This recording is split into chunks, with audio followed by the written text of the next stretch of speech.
প্রদ্যুতের আমরণ অনশন আন্দোলনের হুঁশিয়ারিকে ঘিরে প্রস্তুত আরক্ষা বিভাগ। অপরদিকে জরুরিকালীন আলোচনার জন্য দিল্লির কেন্দ্রীয় নেতৃত্ব রবিবার প্রদ্যুৎ কিশোরকে দিল্লিতে আলোচনার জন্য ডেকে পাঠিয়েছেন। এই ক্ষেত্রে টিটিসির আনুষ্ঠানিক ঘোষণা হতে পারে এমনটাই অনুমান করছেন রাজ্যের সচেতন মহল। 2017 সালের 10 জুলাই ত্রিপুরাকে পৃথক করার এক অলীক কল্পনাকে সামনে রেখে বর্তমান শাসক দলের জোট শরিক আইপিএফটি যে ধরনের অশালীন আন্দোলন পরিবেশন করেছিল বর্মুরার পাদদেশে, সে স্মৃতি রাজ্যের অনেকেই ভুলে যাননি। কিন্তু সেই সময় বিজেপি ক্ষমতায় আসার অভিলিপ্সায় আইপিএফটি সেই আন্দোলনকে নৈতিকভাবে সমর্থন করেছিল, আর যার পরিণতিতে 2018 সালে আইপিএফটিকে সঙ্গী করে ক্ষমতায় বসে বিজেপি আইপিএফটি জোট সরকার। ক্ষমতার স্বাদ পেয়ে আইপিএফটি ভুলে গিয়েছিল পৃথক ত্রিপুরা ল্যান্ডের দাবি, আর সেটাকে হাতিয়ার করে গ্রেটার ত্রিপুরা ল্যান্ডের দাবিকে সামনে রেখে প্রদ্যুৎ কিশোর দেববর্মন ত্রিপুরা মথাকে রাজনৈতিক ময়দানে নামিয়ে আবারও রাজ্য রাজনীতিতে ঝড় তোলার চেষ্টা করেছিলেন। রাজ ফ্যামিলির বংশধর হিসেবে এবং নিজের কিছুটা রাজনৈতিক বিচক্ষণতা তিনি সাফল্যও পান, যার কারণে কয়েক মাসের প্রচেষ্টাতেই এডিসির ক্ষমতা দখল করে ত্রিপুরামথা। এমনকি এখন ত্রিপুরামথা বিধানসভা রাজ্যের প্রধান বিরোধী দল। এতটুকু পর্যন্ত পরিকল্পনা ঠিক ছিল প্রদ্যুৎ কিশোর দেববর্মার, কিন্তু জনজাতিদের আবেগ উস্কে দিয়ে গ্রেটার ত্রিপুরা ল্যান্ডের দাবি যে তিনি পূরণ করতে পারবেন না, সেটাও হয়তো তিনি ভুলে গিয়েছিলেন। কিন্তু চেষ্টা করেছেন ভুল শুধরে জনজাতিদের নজর অন্যদিকে ফিরিয়ে দিয়ে জনজাতিদের সাংবিধানিক অধিকার আদায়ের দাবি এবং ককবরককে রোমান হরফে চালু করা নিয়ে নতুন ইস্যু তৈরি করার। ককবরককে বোর্ডের পরীক্ষায় রোমান হরফে লেখা যাবে, সেই দাবিটি হয়তো তিনি আদায় করেছেন, যদিও এখানে মুখ্যমন্ত্রী ডক্টর মানিক সাহার হস্তক্ষেপ ছিল। কিন্তু প্রদ্যুৎ কিশোর এই সাফল্যটাকে বড় করে দেখিয়ে রাজ্যের জনজাতিদের সাংবিধানিক অধিকার আদায়ের দাবিটিকে মুখ্য রেখে দিল্লিতে কেন্দ্রীয় সরকারের শীর্ষ নেতৃত্বদের দুয়ারে দুয়ারে হতে দিয়েছেন তার প্রস্তাবিত শর্ত অনুযায়ী বড় কিছু আদায় করার জন্য। কিন্তু নেতৃত্ব কাঁচা মাছ খায় না। প্রদ্যুতের দাবিগুলি তৎক্ষণাৎ নাকচ করেছেন বিজেপির কেন্দ্রীয় নেতৃত্ব। তার ফলে প্রদ্যুৎ কিশোর হৃদয়ঙ্গম করেছেন তার ত্রিপুরা ল্যান্ডের অলীক দাবি এবং সাংবিধানিক অধিকার আদায়ে লিখিত দেবার প্রতিশ্রুতির দাবি কখনোই পূরণ হবার নয়। কিন্তু রাজ্যের জনজাতিদের কাছে কথা দিয়ে ফেঁসে গেছেন তিনি, এর থেকে পালাবার পথ নেই তার। তাই তার সর্বশেষ ঘোষণা, আমৃত্যু এই অনশন ধর্মঘটে বসবেন হতাই কতরে। জনজাতিদের স্বার্থে তিনি আত্মহুতিই দেবেন, অর্থাৎ আবারও সেই পুরনো সেন্টিমেন্টাল কচকচানি। তবে এটা পরিষ্কার আইপিএফটি 2017 সালে জুলাই মাসের আন্দোলনের পুরো পন্থায় তিনি অবলম্বন করেছেন। এইদিকে আবার ভারত সরকারের কাছে আলোচনার দরজা খোলা রেখে তিনি জনজাতিদের জন্য সাংবিধানিক দাবি আদায়ের জন্য জীবন দিতে প্রস্তুত, সেটা বুঝিয়েছেন নিজের সামাজিক মাধ্যমে নানা রকমের আবেগময় বার্তা পোস্ট করে। প্রকৃতপক্ষে এই ধরনের সস্তা পোস্ট করা ছাড়া প্রদ্যুৎ কিশোর দেববর্মনের কাছে আর বিকল্প পথ খোলা নেই। দিল্লির কেন্দ্রীয় নেতৃত্বের সাথে আলোচনা করে বুঝে গেছেন সেখান থেকে তার হতাশ হওয়া ছাড়া আর কিছুই মিলবে না। বাস্তবের মাটিতে দাঁড়িয়ে ইমোশনাল ব্ল্যাকমেলিং এবং চাপের রাজনীতিতে তিনি বিজেপির কেন্দ্রীয় শীর্ষ নেতৃত্বদের কাছে নিতান্তই দুগ্ধপোষ্য শিশু। তাই জনজাতিদের আবেগকে নিয়ে আবারও মরিয়া হয়ে তিনি পাশার দান ফেলার চেষ্টা করছেন।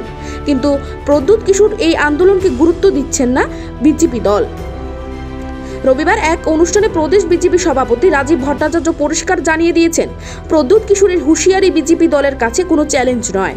ত্রিপুরা রাজ্যে উন্নয়নের নিরিখে লোকসভার 2টি আসনেই বিজেপি প্রার্থীরা জয়ী হবেন এবং এই 2 আসন উপহার দেওয়া হবে প্রধানমন্ত্রীকে। প্রদেশ বিজেপি সভাপতির কথায় পরিষ্কার, মথা মন্ত্রিসভায় যোগ দেবে কি দেবে না, তারা বিজেপির সঙ্গে জোটে আসবে কি আসবে না তা নিয়ে চিন্তিত নয় বিজেপি। অর্থাৎ পাহাড়ে প্রত্যন্ত এবং এডিসি এলাকায় বিজেপি নিজেদের রাজনৈতিক পরিকল্পনা বাস্তবায়ন করা কর্মপদ্ধতির এখন সফলতার পথে। অর্থাৎ প্রদেশ বিজেপি নেতৃত্ব বুঝে গেছেন হীনবল হয়ে গেছে প্রদ্যুৎ কিশোরের দল। প্রদ্যুৎ কিশোর নিজেও দলের উপর নিয়ন্ত্রণ হারিয়ে ফেলেছেন। তাই সেই পুরনো ইমোশনাল রাস্তা ধরেছেন প্রদ্যুৎ কিশোর।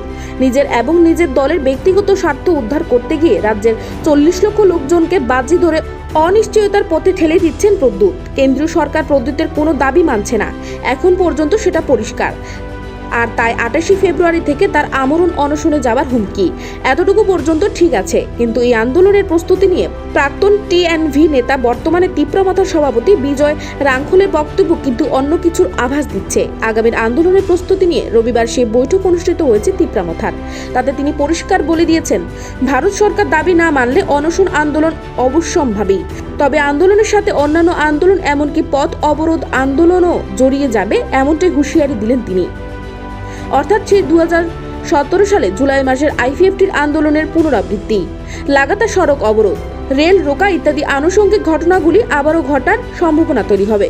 যদিও বিজয় রাংখলের দাবি গণতান্ত্রিক পদ্ধতিতে সম্পূর্ণ শান্তিপূর্ণভাবে আন্দোলন সংগঠিত হবে। যতই তিনি দাবি করুন না কেন আন্দোলন শান্তিপূর্ণ হবে সেটা হবার সম্ভাবনা খুব কম, কারণ মথার এখন যারা নেতৃত্ব একসময় তারা সেই আইপিএফটিতেই ছিল। তাদের উগ্র আন্দোলনের সাক্ষী রয়েছেন বহু মানুষ।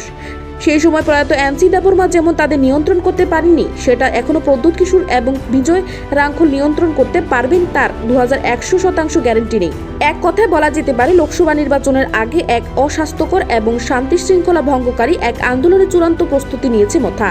তবে যতটুকু খবর, মথার আন্দোলনের নামে যে নতুন নাটক মঞ্চস্থ করতে যাচ্ছে তার উপর তীক্ষ্ণ নজর রয়েছে প্রশাসন এবং বিজেপির কেন্দ্রীয় নেতৃত্বের।